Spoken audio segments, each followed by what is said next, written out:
On today's podcast, we are joined by a former NABA lightweight and WBC youth super lightweight champion. He is the son of a legend and world title holder in 6 different weight divisions. Welcome, Macho Machito, Héctor Camacho Jr.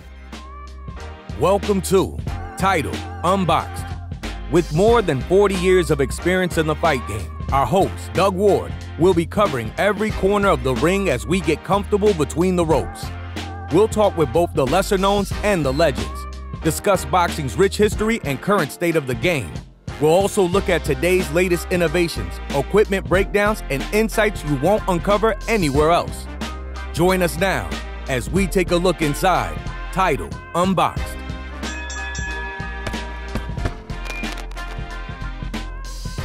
Héctor, welcome to Title Unboxed. It's macho time. Well, for boxing fans, it's always macho time. Always macho time. Whether we're here with you or somewhere else. So how are things going? Where are you at? Where are you coming from? And how have things been? It's great, man. Thank God. You know, it's good spending time with the family on my off time. I'm in Texas right now. I've been in a couple of months. Enjoying time with the family. Yeah, awesome. Awesome. I haven't seen you since when your father was inducted in the International Boxing Hall of Fame. What was that, 2016? Was it 16? 16 or 17? Yeah, it could have been. I thought it'd be 13. So it was 16 then. Yeah, it could have been. Awesome. Time flies, huh? It does. That had to have been a great day for you, a great experience for you to go through that and kind of represent your dad on that special occasion. I'm not sure what anything that through my father, it's overall welcome from me, from the family. Because he worked hard for his, It wasn't geared for the macho man. We worked hard. We came from tough background, tough surroundings, against the odds, and hey, he made it. Yeah, he made it in a big splash, a big way. Yes. And I want to get into the history of that a little bit, talk about the documentary and all that. But first, you're coming off of a fight exhibition against an old nemesis of your dad's, Julio Cesar Chavez. Talk a little bit about that experience, how that exhibition fight came about, and what that was like. You know what? That shows me that dreams do come true. That was a fight that I vividly remember, 1992. My father fought Chavez in Las Vegas. Before that fight, my father to me was invincible. He was the macho man. He had the flair, the flash, the speed. Nobody could beat him. He was the macho man. And that fight really humbled us. Yeah. Chavez was the better man that night. And he had that victory over us was something that stuck with me as a family for years in Puerto Rico. Even to this day, when they mention great Puerto Rican and Mexican clashes, they mentioned Chavez Camacho, among other great fighters. But that's his story. That we'll never forget. And that victory has been irking me for years. I've been trying to get Chavez for years. Before he retired, I spoke to Julio. I said, listen, give me an opportunity. He smiled, he smirked, and I walked away. It never happened. So I tried to go after his son, Julio Jr. We tried to make the fight happen a couple times. It never panned out. I tried Omar Chavez. While he was gangster with. Omar Chavez signed the contract, but the fight didn't happen. It got canceled. So then, the Mike Tyson-Roy Jones exhibition came about. I was home. It was a week before my father's documentary was coming out on Showtime. I was watching the fight. I was watching Tyson, and it clicked. Chavez. It just clicked. Exhibition. Wait, why not? So, after seeing the documentary, they showed the clip between Camacho, Chavez, and it just dawned on me, I gotta make this happen. Boxing has changed now. Boxing is a whole by entertainment now. We're on with the boxing I remember. So it is possible at my age. I'm trying to make this fight happen. Sure. I reached out to Chavez. They agreed, and the rest is history. It was a great moment. Great moment. It brought out the fans. It brought out some superstars. I know Canelo was there. So what was that experience like? How did that feel being in the ring with a former nemesis of your father's? You know what? Signing the fight, when I first signed it, it was more like I want my revenge. It's revenge time. Like, going to the fight, getting ready. I was preparing for a fight. With the press conference, when I seen Chavez, he gave me a big hug and a kiss. And we started going over the story to my father. We laughed a little bit. And then it dawned on me and said, wow, I'm sitting down with one of the boxing greats, Right. one of the kings of boxing. And I'm seeing Chavez's gray hair, the wrinkled face. It's not the same Chavez that I loved and watched. And wow, I'm seeing getting older. So we were talking, gave another hug, and then him like, wow, you know, it's gonna be tough to go in the ring and actually beat up somebody who I looked up to, Sure. who was my role model, who was a king. So during the whole thing of the fight came, exhibition happened. I was telling myself, I remember when they introduced our names, I said, wow, it's so surreal. I remember 1992, when they mentioned Héctor Camacho, I looked around, I seen the crowd. I remember telling myself, oh man, if I hit Chavez hard enough, I'm gonna survive here. I was telling myself, oh man, so the problem, and it was just fun. It was a great feeling sharing the ring with a legend. It was absolutely the best experience for me. The best experience I ever had in the box as a pro fighter. It surpassed everything else. It was great. But I had my hands tied. I couldn't put my hands on Chavez. Yeah. So I left the ring. I could have given so much more. And I wish I did. But again, you got to respect your king. It was his last night. I didn't want to disrespect him. Right. It was his last night. The older guy, it wasn't the same Chavez. It was my night to look good. But I basically bowed down and let the man go out, in grace. And I held up and, we had a good time. That's classy. Well, what a great way to commemorate a memorable fight, Oh, man. Great experience, great man, great human being. He actually did it for my father. It had nothing to do with me. He did it for my father. Love he had for my father. He was telling me stories that after he beat Camacho, he went back to Mexico. He was a king. I mean, they picked him up from the airport, drove home 8 hours, man, but traffic. He didn't get home for 3 days after the fight. With the traffic, there was in Mexico that night. So that's amazing. Yeah, that's great. Well, now Chavez Jr. is on that same card, right? Is that the one he lost on to Anderson Silva? Yes. Yeah. Well, why has that fight never been made between you and him? That would have some marketability, some fan appeal, I would think. You know what? It's beyond me. I tried with Omar, I tried with Julio Jr. It didn't happen. I got to a point, I said, you know what? I'll fight any Chavez. I don't care if it's Jackie, if it's Carmen, Amanda, Bobby, Ricky. I just wanted Chavez. I don't know why that fight never happened. It makes sense to happen. It still makes sense. I mean, but it's, hey.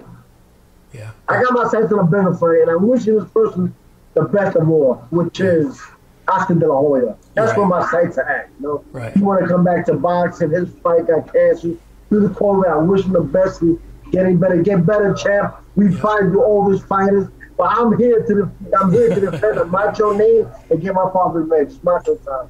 Calling him out. Now, how much time did you spend in the gym growing up? I know you didn't start boxing until later on, like 17, 18 years old, right? How much time were you in the gym and around your father prior to that? I grew up in boxing. Like summertime would come, and I would go to my father's training camp. I spent the whole summer with my father in the gyms. I was always watching boxing. I wasn't a boxer yet. I wasn't a baseball player. My father was a famous boxer. I'm Puerto Rican. I wanted to play baseball. That was my niche. And, growing up in Spanish Harlem, New York City, it wasn't like going on the street to hang out with my friends. My family was very protective of me. I was Camacho Jr. I had a little family coming up. So my grandma was too protective of me. I couldn't hang out on the street. So I wanted to go out. So he kept me on the truck and took me to the nearest New York City Boys Club. I became a Boys Club alumni. And I stood in the Boys Club, stay out of trouble, played baseball, basketball, football, boxing, all sports. I couldn't go out, so boxing had come around to maybe 1992 when we moved from New York City to Orlando for a better living, for a better life. When we moved to Florida, it wasn't like New York City. We got basketball league, football league, get a point every store. No, Florida was still country. So my mom said, Hector, you're not going to come from school, come home and do nothing. You got to keep you active. It was my mother who took me to the boxing gym, introduced me to boxing. She bought the USA boxing book. She went to USA in the boxing ranking, every fight at the ranking. She bought me a punching bag, some gloves, and she pushed me forcefully going to boxing. I don't want you in the streets. That's how that started. Huh? That's unusual. Usually the mom's the one protecting the kids. Hey, we don't want you to fight. Don't fight. Get hurt. But my mother wanted me to fight and get out the streets of trouble. I was in New York. I had a tendency to like the bad things. I grew up around, at the best neighborhood. So that kind of bad life that kind of attracted me. Like, I'm familiar with that life. Yeah. Well, I guess outside the ring, you had a target on your back. You also had one on your back inside the ring too. I'm sure everybody looked at you as like, I'm going to beat Hector Camacho's kid. That'll be my badge of honor. Yeah. And I still get that. It's funny these days. I moved to Panama. My wife Panamanian, so I moved to Panama. Spent a couple of years. I go to the gym. Everybody want to take my head off.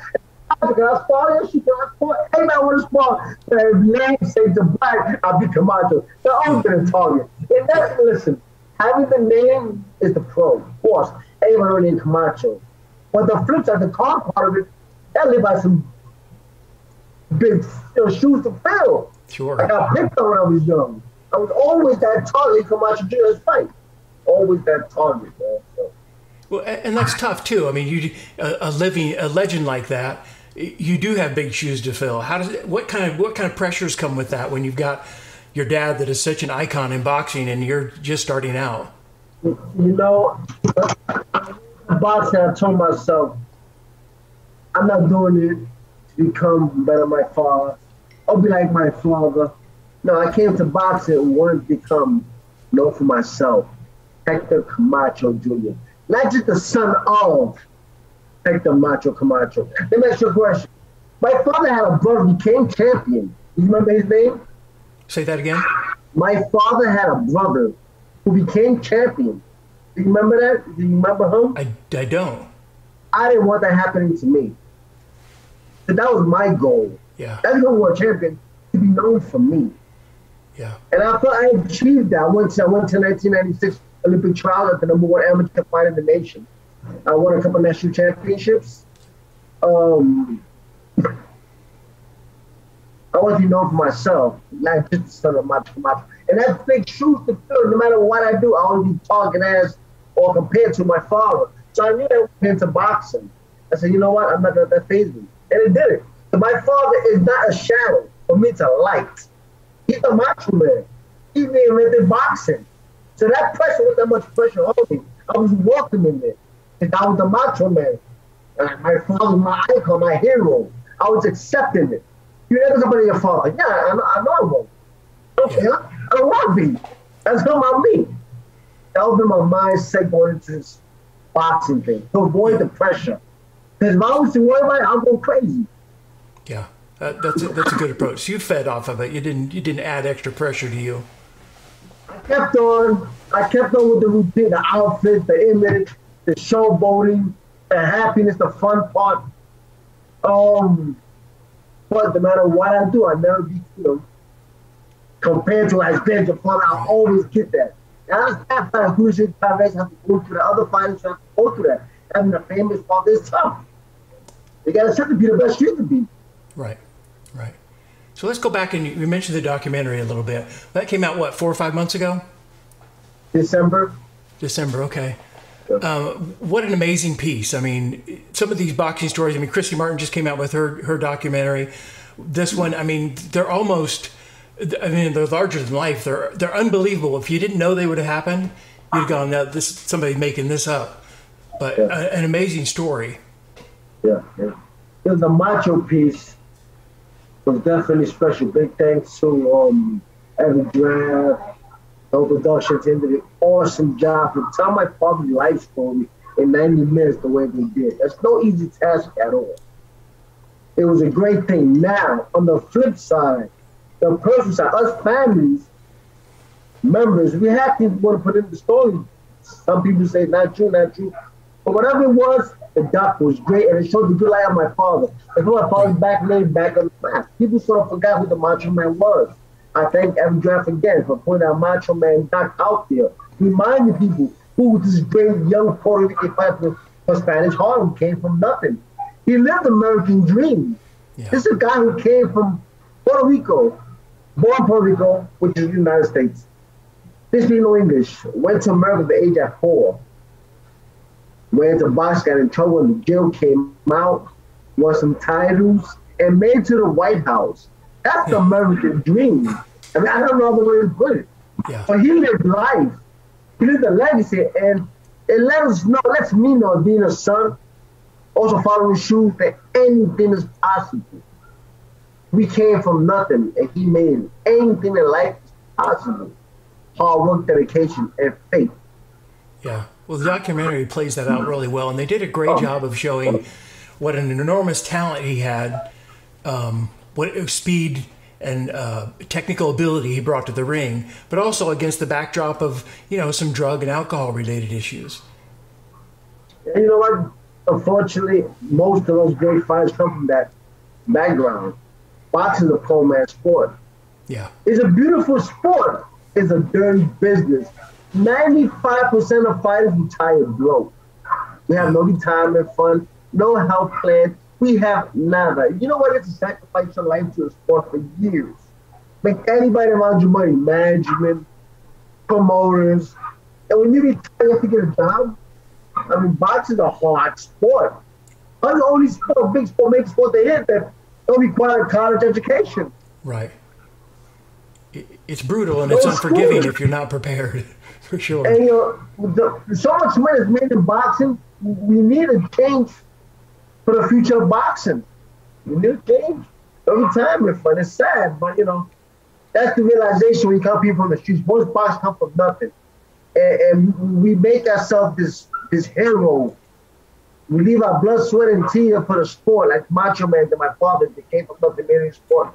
And boxing is a poor man's sport, and we did the best we could do. You know, and hey, somebody like the Macho Man is something to look up to. Yeah, yeah. So what is it, from your perspective, being on the inside of something like this, what is it that, like, great fighters like Edwin Valerio, Héctor Camacho, who's another one, Johnny Tapia, that have this enormous amount of raw skill and ability in the ring and are able to hone that, but then outside the ring, they struggle. They can never quite get their personal lives together. What do you think is, where's the hole in their soul that they can't quite pull the two together and you know, be successful on both realms? That's a great question. Most of us are loners, and we like our alone time. We go through a lot of things. The people you mentioned, Tapia had an honor meeting, Valerio had met, Macho Man, they were realists, they were realists. They were real about who they were. They had their own way of being. There wasn't no part, they were leaders. And those kind of people, we feel lonely. You know, we see a lot of fake things being used. We see a lot of things going on in boxing out of our hands. How 1 minute you're a superstar, next minute you nothing. Now, 1 minute you who you are, you rich, that's when you broke. We see the fake love, we see the uses. That we hide ourselves. Again, most of us come from nothing. We don't know how to express ourselves. We don't know how to write, we don't know how to talk. We come from nothing. And you know, when you surround yourself with people who just reach over and use you, when you alone, you think back, like, you know, I'm nothing. No matter how much fun I have, I feel like I have nothing. It doesn't mean walk. If we have money, if we don't want a car, we can buy a car. We don't want to, you know, just the loneliness, the love, the dignity. Just having the right people around you sometimes means a lot. Yeah, well, support system is huge. Mental health is a serious issue. If you're a boxer, if you are just a mother, mental health is a serious issue. I mean, yeah, we all go through it in life. Yeah. You know, I've always felt that fighters fight to replace something, to fill a void of some sort. And I think that kind of goes for all fighters. They're all out to prove something. I think some fighters just handle it a little bit better than others. At some point, we all break down. Yeah. At some point, we all break down as a human. Fighters, man, I guess, you know, it's a loner sport. Yeah, we have trainers, but it's just you in the ring. It's you training. If you're not at peace with yourself, it's no tough. You can have a wife. If your wife at home will give you peace, your whole mind is, it's boxing. You gotta be keen. You gotta be focused. Anything can deteriorate anything in boxing. It's a sensitive thing, you know. We love to be catered. It doesn't be prima donna, but we love to be catered. Hey, grab my bag. We don't hold our bags no more. We have someone else hold our bags. So when I finish and you nobody, you go back and say, you know, damn, I've been used. Damn, you feel like a whore, prostitute. I've just been used. And You know? Yeah. We need to change in boxing, Tom. We need to change. Yeah, well, we've talked about that over and over. It's going to take somebody that has the power and leverage to make that happen. That's tough because you're going against promoters and managers and a certain segment of the boxing industry that doesn't want that to happen. They don't want the fighters to have, too much control. Yeah. That's a shame, but that's the fact of it. That's reality. Yeah. So going back to your dad, I mean, his resume reads like a who's who of other great legendary fighters. I mean, he had Freddie Roach on there, became a great trainer, Edwin Rosario,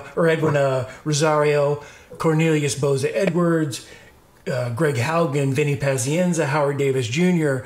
I mean, what an amazing career. How many fights did he have? He's like 70. Yeah, in the 80s. Yeah. During that time, Pascal was the tough years in the 80s. Those contenders were champions today. Yeah. In those years, it was the old school training. You had to be special to make it throughout those years. He never dodged nobody. Pontius was different from his fighting style, from his speed, the way he walked, the way he dressed. His fight was born every day. He was like Macho Camacho, Sugar Ray Leonard. Those kind of fighters aren't born every day. They're special fighters. When you talk about Macho Camacho, that's a special fighter. If you look at boxing today, you see the Macho Man's handprint in boxing. But 90% fighters wear the Macho Man type boxing trunks. Yeah. And the sad thing is, a lot of these fighters don't even know who to get it from. Yeah. They get it from the Macho Man. Yeah, The press conference, the dog press conference, the showmanship, that all came from Ali. That's down to the Puerto Rican Muhammad Ali, which is like the Macho Camacho. Yeah. Yeah, that's a good costumes. Good comparison. He left his handprint in boxing to this day. You see fighters wear Macho Camacho type boxing outfits. Yeah. And I haven't seen one fight today. You know what? I'd like to give a special thanks to my inspiration, Héctor Camacho. You don't see that. Yeah. So but hey, I don't know, we know that's what counts. He was a special fighter, a special man. Yeah. For everybody. Sure. Never been knocked down. But the hardest punches in the division, Trinidad, De La Hoya was a lion. Chavez one of the best fighters ever. They didn't become that mainstream fighter to beat Macho Camacho. Chavez became that mainstream superstar after he beat Macho Camacho. Right before Merchant Taylor, every time became that. After he beat Macho Camacho, became that star. Same thing with Fury Trinidad, became that star. That's who the Macho Man was. Well, he had the boxing ability plus the personality. Again, I think his ability to talk the talk and walk the walk separated him. He was the TV loved him because he could talk a good game. What about marketing? That's something young fighters got to pick up on. Market yourself. It is. Well, you get paid to put butts in the seats. While marketing, he knew that. The amazing thing, he come from the streets of Spanish Harlem. He didn't know any better. He was just the guy who dreamed big. Do outfit, do costumes, and believe that one day he'll be that person. It's just about believing yourself. That's a special type of man, a special type of fighter. Well, I get a sense a lot of what he did in the ring, and as far as his being flamboyant and outgoing and gregarious, was intuitive for him. Yes. He didn't know why he did it necessarily. He just did it and knew it worked. Only if he knew how much he was worth. Only if he knew at that time. Yeah. You know how much a Macho Camacho worth in these days now, pay-per-view? Oh, with that and social media and all of the visual side that goes along with it. Yeah, for sure. Yes. Yeah. So you told the story in the documentary about waking up one day in a hotel room. Your dad had been there. He's gone. He calls you on the phone. And, I mean, do you want to tell the story a little bit for those that haven't seen and heard the documentary? It happened so many times, different occasions. But this one was the one that I remember. Because on the screen, I was sleeping. I woke up. I'm used to my father not looking no tongue. Father, I come back and ready to get up for. You leave. I always sit back down. I'm used to that. For me, that was normal. And so we came. We was in Puerto Rico. I had the phone ring. I pick it up. And something's going on. He tells me, I want you to look under the pillow. So look under the pillow for a while. What happened? I left you some money. I'm in Miami right now, Papa. I left you some money under the pillow. You get how you need anything, take the money that's in the pillow. You have $300 there, take it and use it whatever you need. For food, for what? Have any problem, call Yankee or call Mommy. I said, okay, Papa. All right, hang up. And it dawned on me, he was in Miami. He came back 3 days afterwards. But that was the life that I was living. I grew up on a fast life. I sleep so much at a young age. I guess that's what helps me be who I am, the kind of person I am today. You know, I keep my foot on the ground. I try to, you know, I've seen so much being young. That's something great about boxing. Not only forget about the money, the travel experience is traveling, meeting other people. That's the great thing about boxing. It's not people talk about, man. I know so many people in life, good people traveling here, fighting this city, training this city, meeting this person. That's the beauty of boxing as well. Yeah. So you say that was normal. So you didn't, growing up with that kind of hit and miss lifestyle with your dad, you didn't really think that was anything unusual at the time. It was just, you figured that was how all kids grew up. No, I knew my father was different, definitely was different. And people used to pick on me when I was young. Your father wearing pantyhose, hey, respect me. Your father wearing the skirt, I just get picked on. So I just knew my father was different. And my grandmother would tell me, to pick me up in my house, my grandmother would tell me, I want you going, hi, his father's around. Because, you know, you see his car pass by in the neighborhood. That's the only person with a Lamborghini in the neighborhood. That's the macho man. My grandmother would tell me, hey, be careful, I want you outside. Stay upstairs, your father's around. He's going to take me and be here for 2 days and you're in school. I mean, my father was that kind of, you know, he's definitely wild and fun. So if you go back in memories of your dad, what were some of the highlights? What do you remember most about him? Experiences, specific fights? I know you served as you did some sparring exhibition stuff with him when he fought Edwin Rosario, I think it was. Yeah. But what kind of things like that help shape you as a person and a fighter? It's so many things, you know, my father, just the love, man, just the love, you know. I know where you come, you want to kiss me in the cheek, you know. It was just him as a person, man. He was fun, he was exciting, he was loving. He was my macho, he was like a superhero for me, you know. Somebody who I see on TV, and then my father come visit me, see me, take me out, you know. I'm back up home, I'm back in the hood, and he goes again about his life. He's like a superhero, but man, so much things I've learned from him. Being humble, man, just being you, being true, hard work. I mean, you know, and the love, man. You knew as a person, the love, you know, kids always hugging you, always laughing, always joking, bumping you. I just missed that from him, you know, being around and like, I mean, having another homeboy that shit. My father had when he was 15 years old. I was young, but he was 15 when he had, imagine. Yeah. When he's 15 years old, going to 16 and having a son. Yeah. So he became one of my homeboy. I just went by, you know. I respected him, became one of my friends. We just talking on the phone for hours, just talk, live BS. He became a good friend of mine afterwards, you know. He wasn't a normal friend. He was a homework type of father, no. I learned by watching his crazy shit, and I do what he do. I love that. But you watch him, observing him.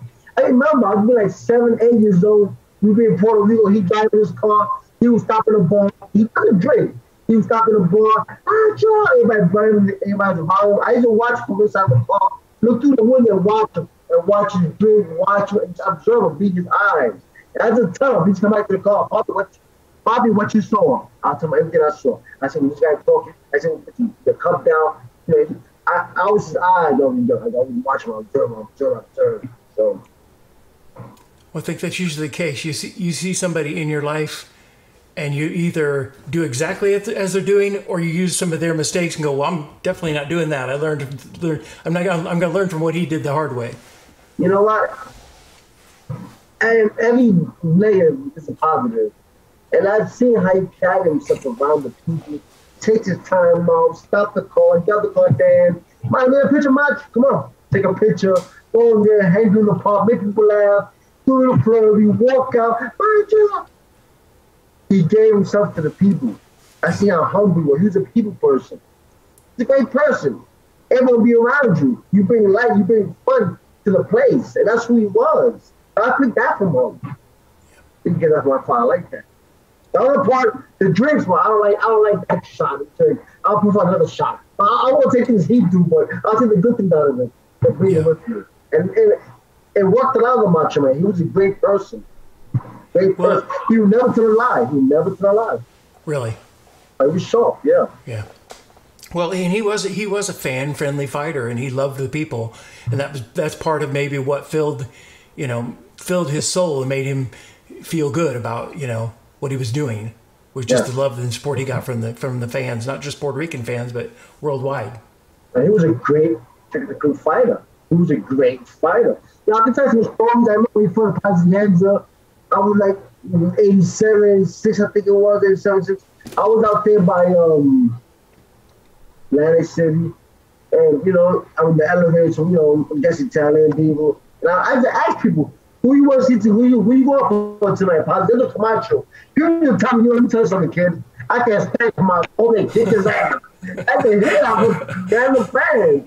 I don't know who I am, but I was an actor. I was a little boy. I was nervous. And who you like to like Camacho? I hate Camacho. Oh, they kick his ass like son of a bitch, like cocky. I don't hear those things, you know? But then again, now that his career is over, I'm saying people enjoy the Macho Man. They want to see the Macho Man lose. And those fun years, now they appreciate those times. You know, the entrance, the Indian, the speed. People appreciate that now. Yeah, the perspective's definitely changed. But it's interesting, that's another thing that he kind of was ahead of his time. He understood what some fighters did before him and did after him, that if you're a bad guy, that sells tickets too. If you're bragging and braggadocious and outgoing and a little bit over the top, that turns some people off, but they'll still pay good ticket prices to see you.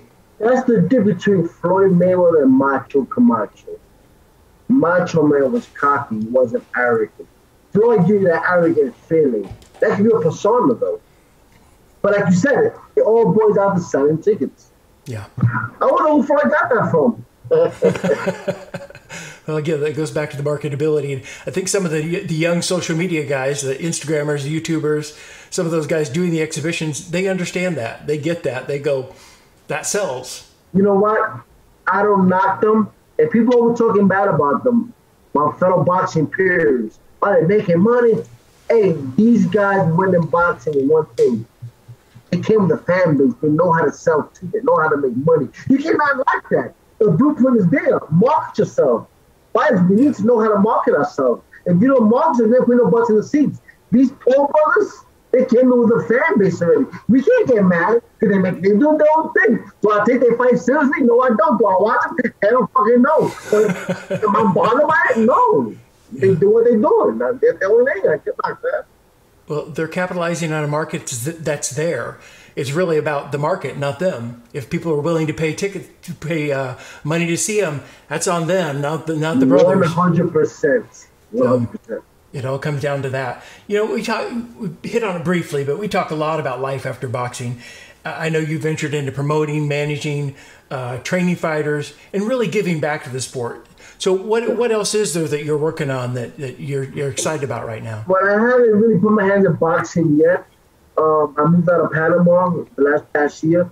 I was starting up at the school program, keep the kids off the streets, guns down, gloves up. That's something that motivates me to keep the kids off the streets. The boxing saves lives. But right now, I'm having a food business, special thanks to my partner, Alex Diaz, this kitchen app. I'm got a restaurant, our first location starting off soon.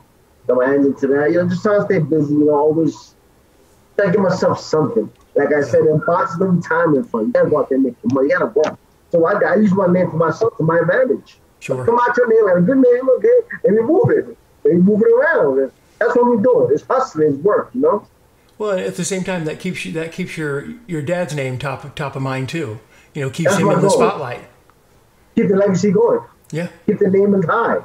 I may not be as big as my father in boxing, of course not. But outside the ring as a person, I get back. I do a lot of work outside the ring. And I'm constantly giving back to the kids, to the youth. That's just who I am. That's my DNA. My faith mandate that from us. Yeah. To give back. Well, that's going to matter most in the long run anyway. Bottom line. Yeah. So that's my happiness. That's my world championship. That's where I'm at peace in my life, being tired. Right. So before we wrap here, where can people follow you on social media? What are your channels? What platforms are you on that people can kind of tune in? I'm not much one of a social media guy. You always get my case on that. I'm always on Facebook.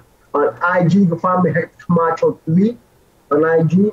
I'm on LinkedIn, Héctor Camacho Jr. And Kitchen app. I'm part of this part in the business. Kitchen app is an online ordering service. That's where you find the Macho boxing diet, boxing menu, Macho burger, and so forth and so on, as you mentioned the rest of our business. But stay working, stay moving. Everybody, God bless us. Stay safe as much time. and never stop believing in something. Anything is possible with God first. Well, Hector, I appreciate you're doing great things to keep your father's legacy alive and keep moving forward. No, thank you. Thanks, Title Boxing. Thanks to Mel Bugs. That was the interview. It's macho time. Thank you. Thank you for watching this episode of Title Unboxed. If you're anything like me, you can never get too much boxing. So if you'd like to watch more episodes, you can find us on Spotify, Apple Podcasts, and our Title Boxing YouTube page.